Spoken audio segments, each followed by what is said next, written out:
Como invitado a Arsenio de Bares en la tarde de hoy. Arsenio, buenas tardes. Buenas tardes, Robert. Gracias por esta oportunidad que tú me brindas de poder llegar a toda la comunidad de Tamboril, pero muy especial a la comunidad tamborileña en la diáspora, que debo decirte que es una comunidad extraordinaria en Haverstraw, Long Island y también en Terrytown.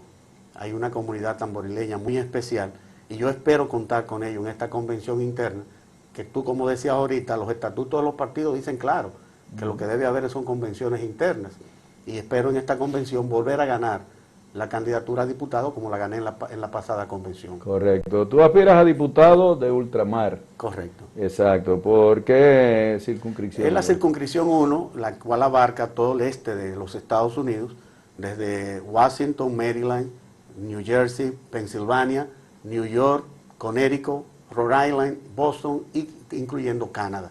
Esa es la circunscripción 1. Está la circunscripción 2, donde se incluye a Miami, por estar cerca de las islas del Caribe. Se incluye entonces Miami, todo lo que es el Caribe antillano, y está la circunscripción 3, que es toda Europa.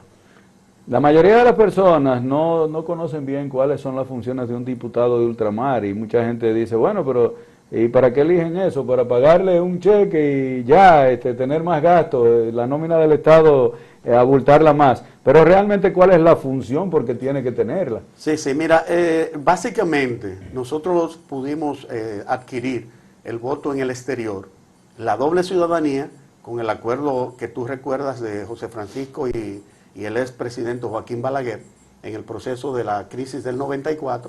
Entonces se incluyó lo que es la doble ciudadanía en este acuerdo, el voto en el exterior, y posteriormente entonces venía el derecho a elegir y ser elegido, y era entonces la elección de diputados que representen la comunidad de la diáspora, pero que los representen en el país. O sea, ¿qué es lo que hace el diputado de ultramar? Es recoger las inquietudes que hay en toda la diáspora, en todos los países donde viven dominicanos, y traer esas inquietudes al Congreso Dominicano para favorecer los dominicanos del exterior.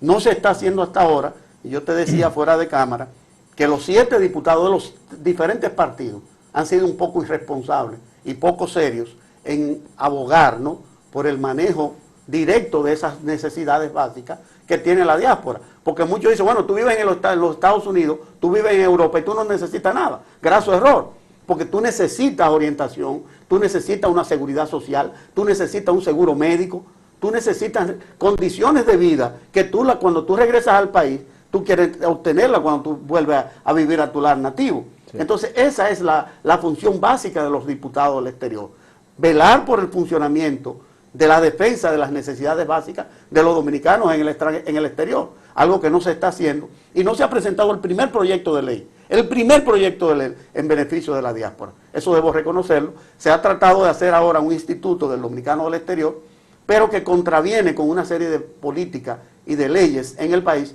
que entraban en contradicción, y creo que el presidente no va a darle visto bueno, aunque fue aprobado en la Cámara de Diputados en 2 sesiones consecutivas y ahora pasó al Senado. Pero creo que tengo informe de que el presidente, con la visita que tiene que hacer próximamente a los Estados Unidos, a las Naciones Unidas, va a presentar su proyecto de ley que él considera debe ser el más adecuado al Instituto del Dominicano del Exterior. Tú estás aspirando por el Partido Revolucionario Moderno. ¿Cómo están entonces las posibilidades en ese sentido? Tratándose de un partido nuevo, aunque tiene una membresía vieja, porque es un desprendimiento del Partido Revolucionario Dominicano, pero como es sabido, cuando han habido estos desprendimientos de cualquier tipo de partido, el proceso ha sido un poco largo para alcanzar el poder. ¿Creen ustedes que ahora se podrá alcanzar de inicio, de primer tiro, la presidencia de la República y algunos cargos importantes? Mira, debo decirte, Robert, que ha sido una bendición de Dios nosotros salir como el partido de la oposición. Todo el mundo se ha retirado, todo el mundo está apoyando el partido de gobierno. Entonces no han dejado la cancha sola al Partido Revolucionario Moderno. O sea, estamos solos en la cancha como el único partido de la oposición.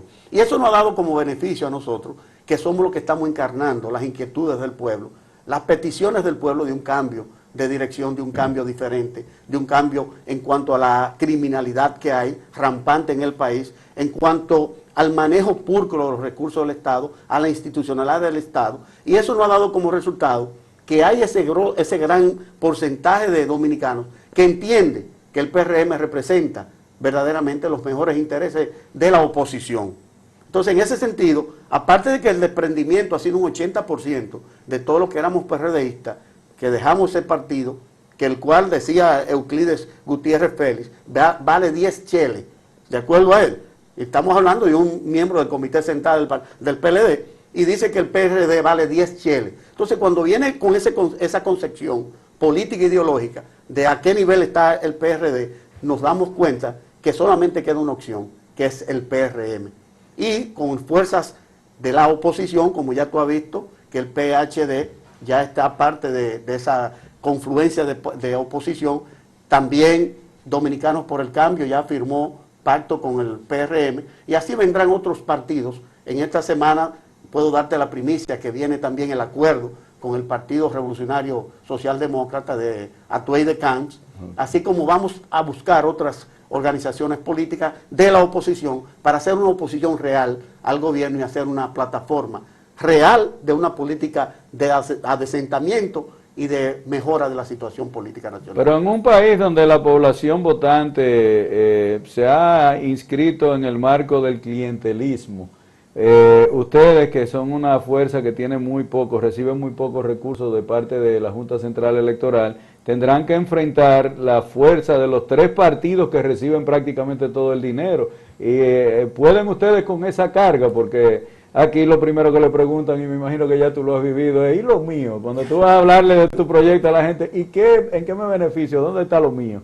Es una realidad, es una verdad lo que tú dices, pero ya la situación nacional se ha visto anteriormente. En el 78 lo hicimos, pudimos contra el poder económico, el poder fáctico. Joaquín Balaguer tenía el control absoluto de todos los estamentos del Estado, igual que ahora. Tenía la justicia, tenía los poderes, los 3 poderes del Estado. Pero todavía la gente era un poquito más consciente y era un poquito más mira que no. Ahora estamos, Mira que no, Robert. Yo te puedo decir que la juventud que está surgiendo ahora tiene una idea clara y tiene una idea bien definida de lo que debe ser un Estado. Y está ya consciente de que no podemos seguir por el derrotero que vamos. Fíjate que tú acabaste de hacer una mención, por ejemplo, para darte un dato simplemente.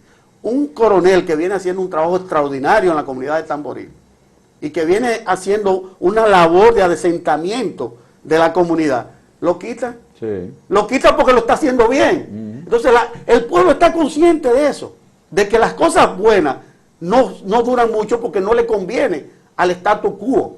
Tú lo sabes, el status quo no le conviene cuando el ordenamiento está. Tú sabes que hay desarrollo, que hay armonía. Y no le conviene. Lo que le conviene es el caos, lo que le conviene es el crimen.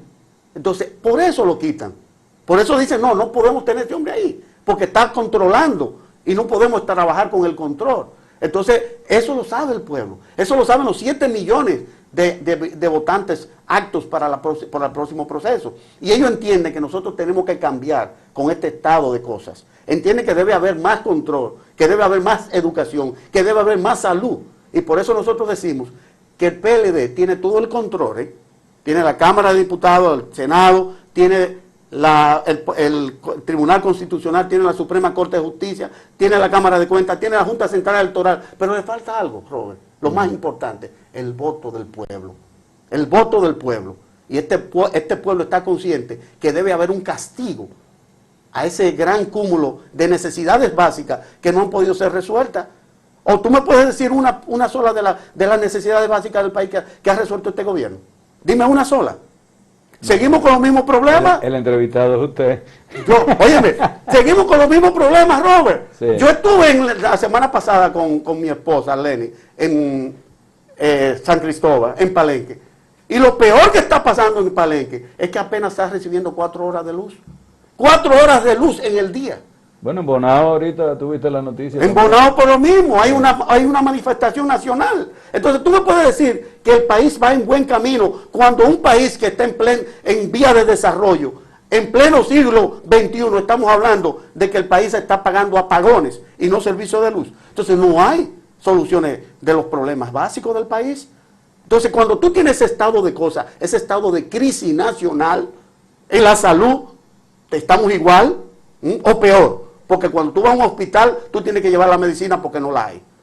Cuando te vas a hacer un rayo X, tú tienes que pagar la placa porque no hay. Entonces, SENASA está haciendo lo que le da la gana. Los seguros médicos no están pagando la cobertura. Entonces, tú estás hablando de una situación que ha empeorado. Y como tú dijiste hace un momentito también, el problema de los combustibles, por Dios, Roberto. Tú sabes lo que es posible, que no es posible, que nosotros en el gobierno de Hipólito Mejía, el dólar estaba a 51, a 56 por 1, y se pagaba 125 por la gasolina. Ahora el dólar está a 45 y pagamos a 225 la gasolina. No puede ser. ¿Por qué? Porque se está usando la calidad impositiva, se está utilizando para cargar los pobres del país, no para beneficio de los pobres del país. Entonces, en ese sentido, nosotros como candidatos a diputados de ultramar entendemos que hay que modificar la ley de retorno, que hay que modificar la ley 168 sobre el impuesto a los vehículos de los que regresamos al país, que hay que modificar la ley en cuanto a los dominicanos nacidos en el extranjero, que dice la Constitución que los hijos nuestros, los nietos tuyos, tienen que pagar, ellos tienen que pagar $10 como turistas, y dice la Constitución que los nietos tuyos, por ser hijos de dominicanos, son dominicanos. Sí, claro. Y no tienen que pagar un impuesto de $10. Y si se pasan un mes, tienen que pagar $150 de multa. Entonces, ¿dónde está el derecho de ciudadanos que tienen? No, yo te voy a decir una cosa, no es un privilegio ser hijo de un dominicano. Bueno, absoluto. Yo te lo digo por mí. Yo nací en Estados Unidos, mi papá era dominicano. Y yo tuve que hacer el procedimiento doble de lo que lo hace uno normal, que un ciudadano de otro país. Porque el ciudadano de otro país solamente trae la documentación de él y la legaliza. Yo tuve que arreglar todos los papeles de mi papá y también todos los míos para entonces poder solicitar por la ciudadanía. O sea, que ¿dónde está la ventaja? Exactamente. Entonces, eso es lo que nosotros como legislador de ultramar tenemos que luchar por esos beneficios que lo dice la Constitución, no lo digo yo, Dice la Constitución dominicana, los hijos de dominicanos nacidos en el extranjero, por jus sanguinis, son dominicanos. Correcto. Pero tus nietos que vinieron el día pasado, tuvieron que pagar $10 de impuestos. Y si se pasan un mes, tienen que pagar 150 por multa por estar una estadía más prolongada. Entonces esas cosas hay que ponerlas en orden, hay que arreglarlas. Pero la tiene que arreglar alguien que tenga interés y que quiera arreglarla. Y que quiera luchar por los intereses de los dominicanos del exterior. Entonces, en ese sentido es que estamos trabajando para hacer ese marco de leyes que favorezcan los dominicanos de la diáspora. Vamos a pausar de ultramar por el Partido Revolucionario Moderno. ¿Qué proyectos tiene Arsenio de llegar a ser el diputado de ultramar? Mira, tenemos los proyectos de modificación de la ley de la 168 para cuando tú vienes de retirada al país, tú tienes derecho a traer un vehículo.